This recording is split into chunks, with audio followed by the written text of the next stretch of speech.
School के canteen में काम करने के बाद घर घर जाके बच्चों को पढ़ाया और उसके बाद आज अपनी खुद की एक कोचिंग इंस्टीट्यूट डाल के सर ने एक बहुत ही मोटिवेशनल स्टोरी हम लोगों के लिए प्रेजेंट करी है। हम लोग लेकर आए हैं आज द इनक्रेडिबल टेल्स पे founder and CEO of Drona academy Ratlam. Very welcome sir. Thank you very much. कैसे हैं आप? बढ़िया सर, कैसे स्टार्ट किया आपने ये कैंटीन में समोसे वाला? क्या क्या किस्सा है सर, आप बताएंगे? तो कहानी नहीं बोल सकते हमको, that's in phase. And second thing is कि पापा का बिजनेस काफ़ी अच्छा था, बहुत अच्छे से सारी चीज़ें चल रही थी। Then we have seen an downward trend. अपने अगर मार्केट का थोड़ा बहुत देखा होगा ना, एक सपोर्ट जोन रहता है, तो डाउनवर्ड ट्रेंड आना स्टार्ट हुआ एंड वी वर लाइक हम कंसोलिडेट फेजिंग पे थे वहाँ पर। मम्मी का शुरू से यही था कि मेरा बच्चा पढ़ेगा तो सबसे बेस्ट स्कूल में पढ़ेगा। जो स्ट्रगल अभी हम लोग देख रहे हैं, क्योंकि वो एक फेज रहा है, स्ट्रगल स्टार्ट हो चुका था, जो स्ट्रगल हम लोग देख रहे हैं वो ये लोग नहीं देखेंगे। Okay. तो उस सिनेरियो में फादर का कैंटीन था, तो वो उस टाइम पे मैं कॉलेज में आ चुका था, I was in first year. तो फादर को सपोर्ट करने के लिए मैं साथ में जाया करता था उस टाइम पे, because to get some sort of earning. And उसके बाद में मतलब मॉर्निंग जो कॉलेज हम लोगों का टाइम था, क्योंकि लोकल कॉलेज था तो थोड़ा बहुत चलता था टीचर्स वगैरह से। तो बेसिकली आप 2 घंटे वहाँ पर कॉलेज अटेंड अपने कर लिया, आप एक चेहरा दिखा के आ गए हो कि बस मैं आया हूँ यहाँ पर एंड बैक टू वर्क। तो मैं अपने व्यूअर्स को पहले ये बता दूं कि कैंटीन मतलब वो दुकान वाला कैंटीन नहीं स्कूल में। कैंटीन कैसा होता था आपका, मुझे प्लीज एक बार ये करेंगे? Basically we are like trading जैसा बोल सकते हैं, बहुत छोटे लेवल पे। हम लोग समोसे परचेज करते थे बाहर से, आई गेस 3.25 और 3.75 एग्जैक्टली, मेरे को फिगर याद नहीं है। And then we used to sell it for 5 rupees. मतलब तो आप हम लोग समोसे कैरी करते थे, बाकी के जो दूसरे फूड स्टफ जो बच्चों को चाहिए रहते थे वो हम लोग कैरी करते थे, हम लोग वहां पर देते थे। देन वापिस हम लोग, बस वो 20 मिनट का ही आपका बिजनेस है।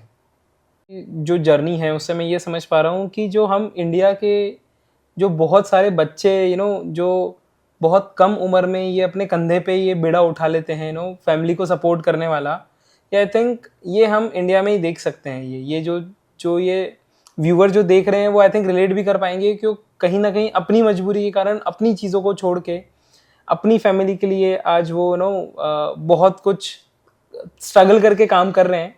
देखिए सर, मतलब यूरोपियन कल्चर से एक यही चीज अनटच्ड है इंडिया में, बाकी सब तो आ चुका है। हाँ। जो इमोशनल बॉन्डिंग पेरेंट्स के साथ में है, हाँ।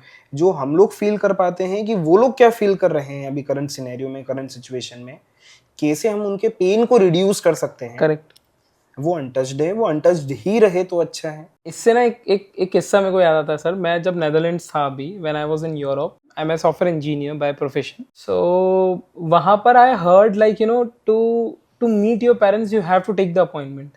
मतलब आपको आपके मम्मी पापा से मिलने के लिए भी एक टाइम चूज करना पड़ेगा to have dinner with them.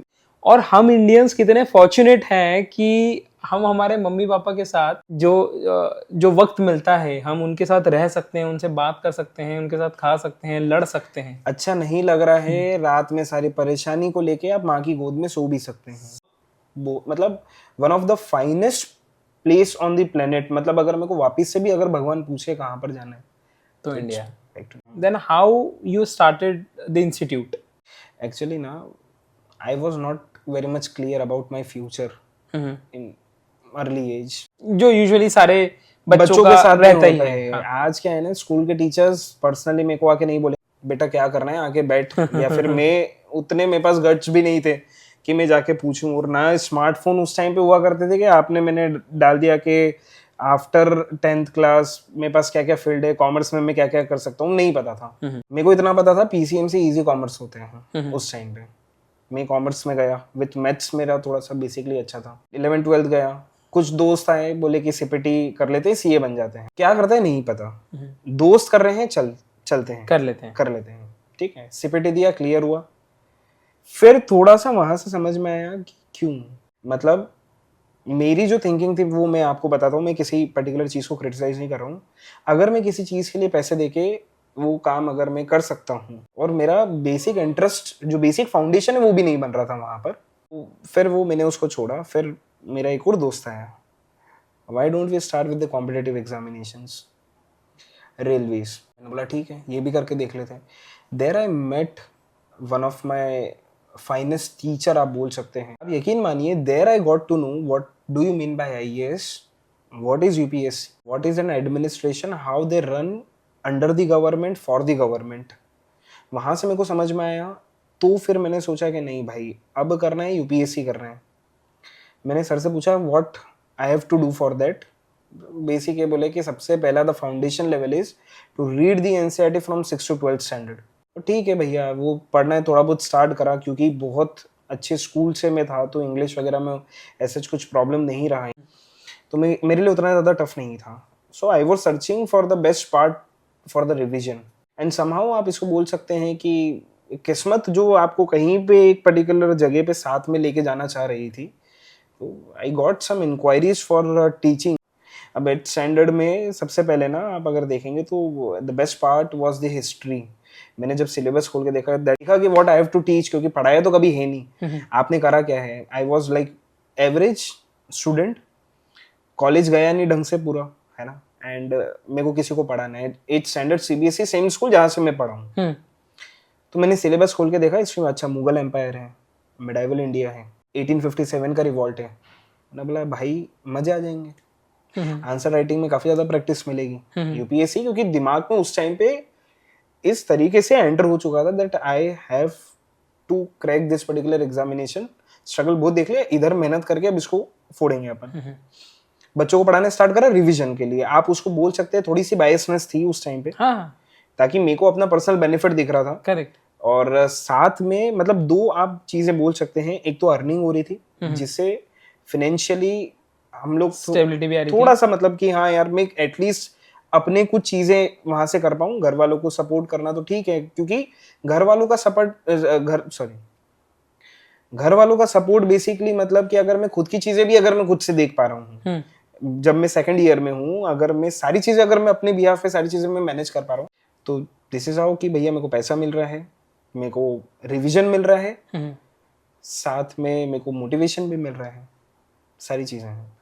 तो दिस इज हाउ कि एक टर्न अराउंड जो आया कि भैया ठीक है मेरे को रिवाइज करना है, मैं पढ़ाना स्टार्ट कर देता हूँ।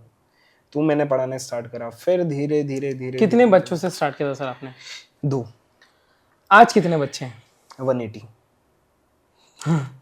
2 बच्चों से स्टार्ट किया, आज 180 बच्चे, 180 स्टूडेंट्स आप पढ़ा रहे हैं। बिल्कुल। आपके इंस्टीट्यूट में रजिस्टर्ड है? रजिस्टर्ड है, बिल्कुल है सर। कैसा लगता है सर जब आप देखते हैं कि वो 5 रुपए का एक समोसा बेच के आज एक, आप ये समझिए कि from taking 5 rupees from my left hand and writing a cheque to the my employ और teacher, you can say basically from my right hand, तो वो जर्नी तो मेरे लिए भी मोटिवेटिंग है। आज अगर मैं भी सोचता हूँ इनफैक्ट कि यार मेरे को नहीं रहना था ऐसा, मेरे को 5 रुपए कलेक्ट करके मेरे को समोसे के साथ में वो कैंटीन वाले भैया जो वो अभी भी मतलब आप वो साउंड आता है, हाँ, हाँ। वो मेरे को नहीं चाहिए था। मतलब वो मैंने डिसाइडिंग था कि भैया ये खत्म होगा, बदलना है, वो बदलना है, और वो होगा। वो कैसे होगा वो मेरे को खुद को नहीं पता था, बट होगा।